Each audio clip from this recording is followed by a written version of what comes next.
Hello, hello, everyone. It's Kathy with Paper Phenomenon, and I'm here with a weekly recap. So, I haven't had a weekly recap in a while. So, what I'm going to do is just dive right into the questions that I've had pending. That way, we can then recap what I worked on thus far, kind of picking off where we left off. All right, so we've got lots of great questions. So grab a cup of coffee or your favorite beverage, and let's get right into it. All right, so the first question that we have is from Lisa Davis. She says, is it possible in 2025 moving parts to have a note that indicates what size you print papers and embellishments? I started printing my embellishments at 8 by 8 since I interpreted your comment that papers were all printed at 8 by 8 to include the embellishments until I noticed that the pocket cards on the cover looked like a full 6 by 6. Thanks again for all you do. I absolutely can do that, yes, but I just want to remind you guys this is really important. Every printer is different. Whether you print borderless, your printer margins are different than mine, you may have a different size embellishment. Now, what I will tell you is that we do lots of things to circumvent that. Jane creates an 8.5 by 11 file that will be as close as possible to what I use. Now, what I use are my embellishments that Jane cuts for me, which are she cuts on the Juliet. If you're using cut files, and this is going to be a lot of information, so just bear with me. So when you print your embellishments, you can print 12 by 12, which will be larger than what I have. Why? Because Jane uses a cutting machine to cut my cut files.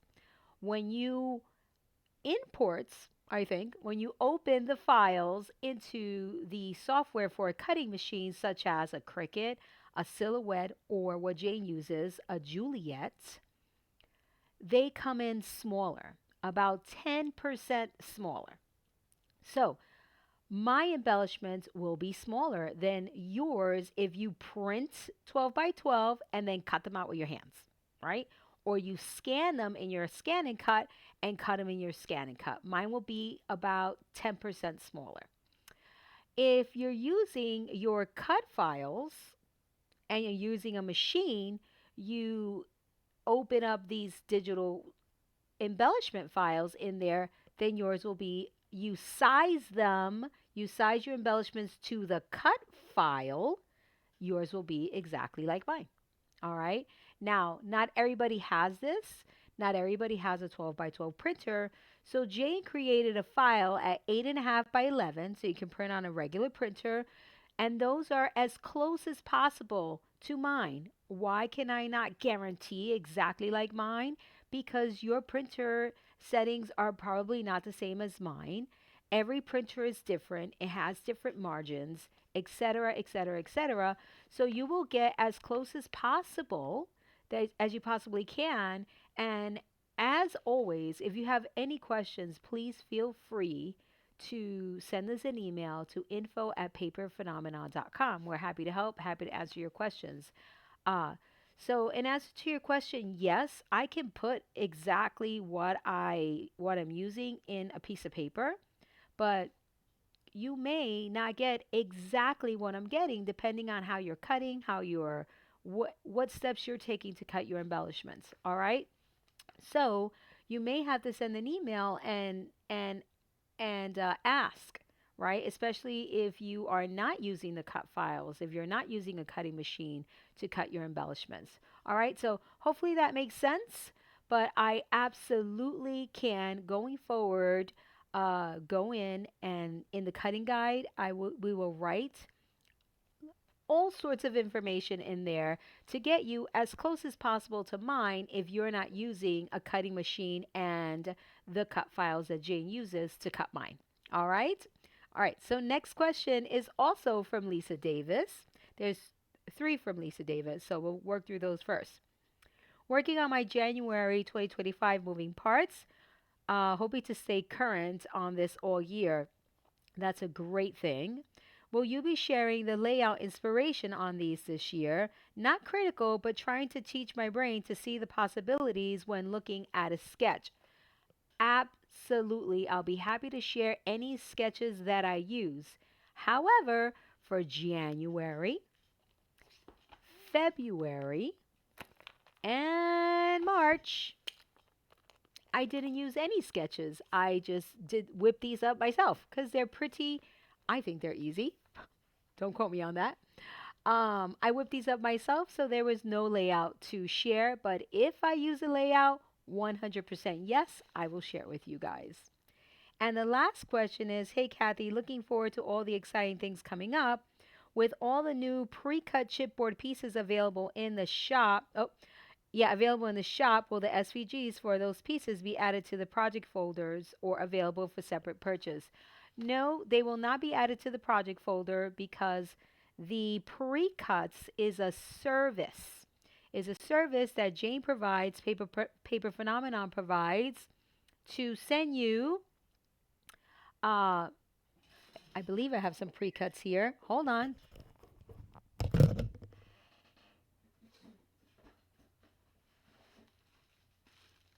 Pre-cuts. All right. Ah.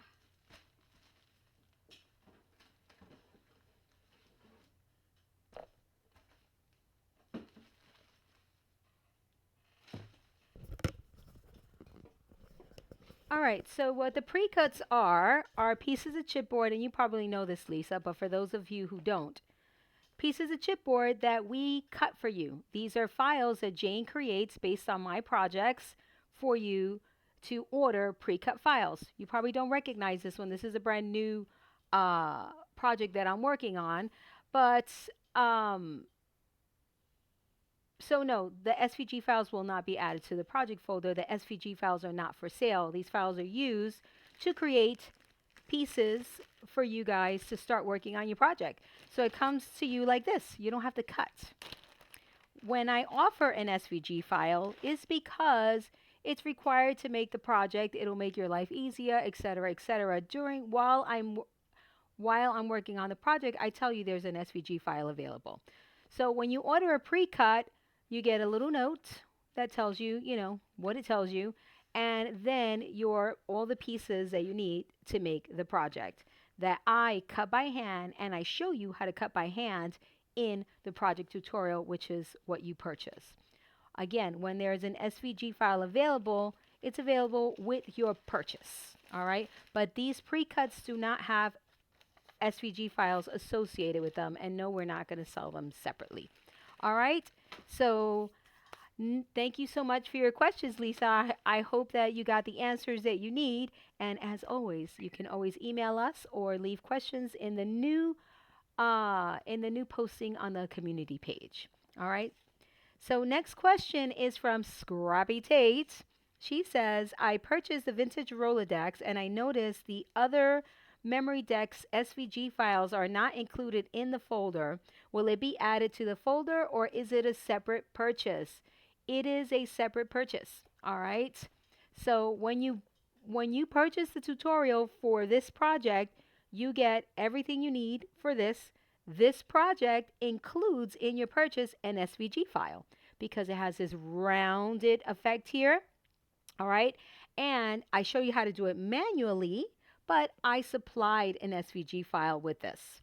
Can you get a pre-cut for this? 100%. If you don't want to cut it, if you don't want to open the SVG file, if you don't want to do any of that. All right. So the SVG file, all that's included in the price of the tutorial. So in the purchase page, it tells you if this specific project includes an SVG file.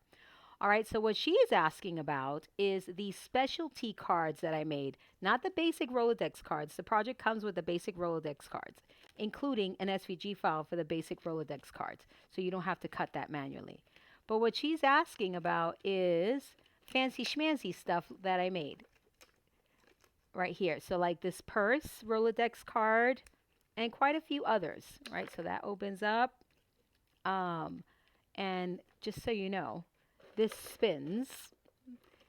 And by the way, I'm not showing you with my regular camera on my desk because my computer died. So I'm using a completely different computer today, and I don't have my desk camera set up yet. So, oh, here we go. I did a shaker one. See that? A shaky, shaky, shaky one. There's a file folder. There's all sorts of different things here. So, no, those are not included. That's a separate purchase. So, the Rolodex. Look at this. Look at this, guys. Is that the best Rolodex you've seen? The best. So it's a super fun project. The paper collection I use for that one is She Sparkles. All right. So let's move on to the next question. Thank you so much, Scrappy Tate. Of course, everyone's deciding to message me right now. All right. So the next question is from Terry.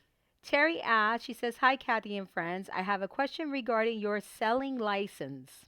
I want to sell the products I make with Paper Phenomenon products at craft fairs and online with Etsy. Would I buy the multi-project selling license, and would this be for any project? And is the license good forever?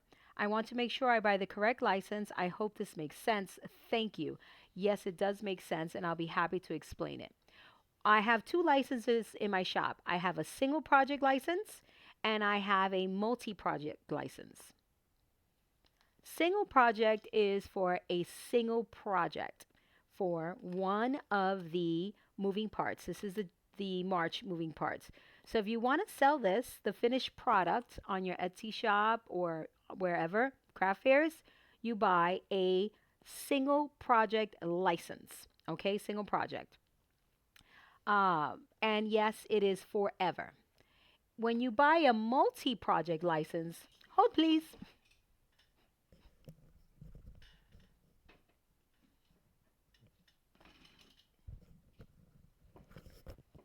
It's for projects like a CMC.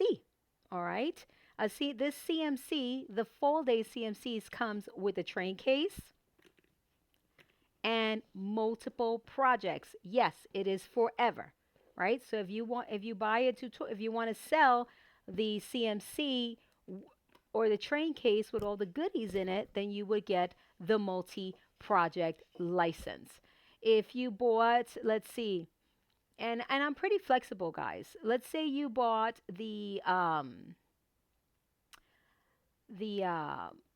the year for moving parts, 2025 year in review moving parts. I'm okay with you buying a multi project license. You don't have to buy 12 licenses for 12 projects. I'm very, very flexible. All you have to do, if you want to, if you need clarity, you can always send an email as well. Ask here, like Terry did, and we're happy to answer the question. So hopefully that answers your question. So, yes, they are forever. Multi project is for projects that have multiple projects within the project. Single, if you want to do a single license. All right, that's it. All right, so next question. The next question we have is from Tracy. She says, "Hi, Kathy. I would love to see a class or tutorial on making shaker covers or at least shaker elements. I have so many, so many. Years ago, I tried to make a cover using instructions given in the Project Perfect Volume 5 tutorial, and I failed horribly. I'm so sorry. I always wanted to conquer that skill, and I'd love to get your recommendations for supplies to use to make them slide smoothly. Thank you so much for sharing your talents. P.S. The moving parts minis, chef's kiss. Thank you so much. I do love the moving parts minis. Um, so shakers. I have a ton of shaker projects. I will link them in the description box here in this video. Uh, the key to successfully having that shaky, shaky, smooth flow factor within your shakers is to edit, not to put a lot of shakers in it, and most importantly, not to use cupped, the sequence that has like a little, that's like a little cup sequence. You have to use flat things. Flat and very little. I am guilty of overstuffing my shakers. If you want to use a lot of things, then you have to heighten the depth of your shaker window. All right, that is truly the key. Will I be making another shaker project? Why not? Who knows? Maybe it'll come up in moving parts, but it will change the depth of the cover because you have to at least have 3/8 of an inch on a cover for a shaker. So the key is to edit. Less is more when creating shakers, and you must use flat sequence, not cup. And a lot of us invested in the pretty containers of sequins back in the day. They were all cup sequins. Terrible sequins. If you have them, don't even bother putting them in your shakers because what it does, it nests one inside the in the other, creates a really thick piece, and then it doesn't move around. All right. So even the flat sequins, they tend to jumble right on top of the other, and they won't move around. So less is more when you're making shakers. But I'll be happy to make recommendations on a really good cover. The one that comes to mind is the Easter album, which is fantastic. It has all sorts of pop ups in it. So if you love pop ups, you may want to check that one out. It will be in the description box below or wherever you're watching this video. All right, so thank you so much for the question, Tracy, and I hope you give it another try with some of the recommendations I make. But also, thank you for putting that little bug in my head. I may make a shaker cover soon here coming up. All right. So the next question is from Crafting with Ilona. She says, and sorry if I mispronounce names. Hi, Kathy. I have a question about the Journey Remix album. At the back of each page, you are using an envelope or a see-through pocket type thing. Could it be possible to add us to the supply list names of those and dimensions, please? I would love to make it exactly like yours, but I need to know what I'm looking for. I think the brown envelope is popular in the US, so I need to try to see if I to see what I can to see what the suitcase is going to. Oh, I'm totally butchering this question. Hold on. I skipped a line. I need to put my glasses on is what I need to do. So I need to try to find them here in the UK. By the way, love, love, love how the album looks with your stunning Savannah Wild Kingdom collection. Can't wait to see what the suitcase looks like. It's right back there. See it? What the suitcase looks like. Also, I love your new fashion channel. Thank you so very much. All right, so yes, I can add dimensions to the remix cutting guide of the envelopes, but where I get my stuff or names and things like that, that I do not add because I make kits to sell and I don't give away my sources. But I will be happy to add dimensions if you want to recreate them with acetate or cardstock. 100%. I will add that to the cutting guide, so look out for it. All right. And the suitcase right there, I added a progress video to YouTube here. It's in my shorts, and I did to all social media, so you may want to check it out if you haven't seen it already. All right, so thank you so much, darling. Then we have a question from Monique. So Monique asks, she says, "Hi, Kathy. After trying to decide which binding pop up or hidden hinge to use with the Design Options Mini, I wonder if I need the binding system catalog." What a laugh, right? Of course I do. My first question is, do you give examples of the albums where you use certain hinge systems in the catalog? Yes. I have so many of your tutorials, and I know I have at least four of the binding systems, and perhaps more of the albums I haven't made yet. So, the binding catalog has examples of my binding systems with the album that I made it with. So, let's say the train case has Hidden Hinge Plus for the very first time. I use that album from the train case to demo in the binding catalog how I made it. All right, so it's the original project where the binding system was born. All right. So, and perhaps, okay, it would be nice to see which albums use which binding system for future purchases, or is that too much work? 100%. I'm not going to go back and list all of that stuff. Each project in the shop tells you what binding system I use and the size of the album. In the purchase page, it tells you exactly that. All right. Um, in in the binding system catalog, it's easy to list which binding systems are in there and what project it was used on. That I can do, put it in the description. Okay, so I will make that update to Jane will make that update to the shop. All right, so yes, I can do that. And then she says, my second question is the pop-up binding system included in the catalog? Yes, it is. Perhaps under a different name. I don't think so. I've now got, I've now got the answer to the question now that I bought it during the sale. Okay, so yay. All right. However, so she has another question. She says, however, I do have another question. Would the hollow hidden hinge work with transition? Ooh, this is a good question. Would the hollow hidden hinge work with transition pages with the dimensions as is? I don't. I do think, however, the gussets would need to be enlarged to accompany the one sheet show of transitions. Am I correct? Thanks for your help. I hope you understand my questions. Yes, I do understand them all. So, first of all, I wouldn't put a one sheet show off as a transition behind every single page in an album because it's too much. You never want to go over 3 inches in your binding, in your spine. That's my recommendation, 3 inches. So I wouldn't do that. Whenever you alter, whenever you change the design of my original album, yes, you should increase or decrease if you're doing less your binding system. You never want to decrease. You can always load it up with layering and photo mats. So, whenever you're adding to an album that I design, you always want to increase the binding system, especially the gussets. All right. And that would be the only thing you would have to increase. The hinges are fine. It's just the gusset you want to add to. All right. And just be careful with that. Okay.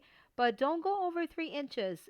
Remember that the wow factor of an album, this is the bottom line, guys. The wow factor of an album is pattern paper. Not really how many flips and flaps you add, all right? Because you want to layer embellishments, you want to create depth and visual interest with the pattern paper. When I make my projects, do you know how many times people have said, "Oh, that doesn't look so fabulous." And then when I mat it, which is why I don't like to show naked projects, when I mat it, everybody loses it. I'm sure when you saw the process videos for this project, you're probably like, what the heck is going on with Kathy? Not so fabulous because it's very flippity flappity. That's it. There's no meat in there. There's no potatoes in there. The wow factor comes with pattern paper. So when you think you need to add more flips and flaps, you may not have to. All right, you may not have to. Think about pattern paper. Think about your layering. Think about creating interest with embellishments. Take my matting like a pro, layering like a pro course. If you haven't, it's really, really, really good. If I do say so myself. All right, so refrain from adding too many bells and whistles with one sheet show offs, interactive elements, inserts, and things like that because you may be pleasantly surprised when you are done with your matting. All right? So, hopefully I answered your question and keep them coming. I love the questions. All right, the next one is from Doris. She says, "Hi Kathy, I can't find your cutting board recipe book tutorial. I don't see it in the projects in the shop. Where can I find it?" We will add a link for you here in the description box. All right, so thank you so much. If I'm not mistaken, the cutting board project comes with an SVG file. All right, with included in your purchase.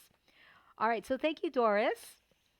Anything that I mentioned in this video today will be on sale 50% off. So the licenses, the cutting board project, the binding catalog, whatever I mentioned in this video, it will be on sale for this week, March 10th through, I think it's the 15th. All right. The next question is from Ethel. She says, "Hi, Kathy.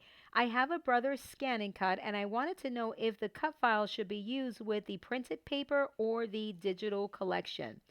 I want to make sure I have everything I need while it's on sale. Thanks to Jane for the videos on how to use the cut files. It was very helpful. You and your team are amazing. Thank you so much. I'm always here to answer questions to reduce the frustration level with crafting, especially with all these techie things that we offer now. So, listen, thank you very much, and we're happy to help. All right. So, to answer your question, I I think you should use, I know you should use the digital files for the cut files. All right, the digital paper collection with the cut files. I don't, I don't think you'll be able to. Well, with the Brother Scan and Cut, you can scan the sheet and size the digital cut files to the 12 by 12. All right, remember the cut files, you want to size the image to the cut file, is the way I think it should be done, because mine are 10% smaller because Jane uses the Juliet. So if you want them as close to mine, you always want to match the image to the cut file instead of the cut file to the image. All right. So you may want to switch that around.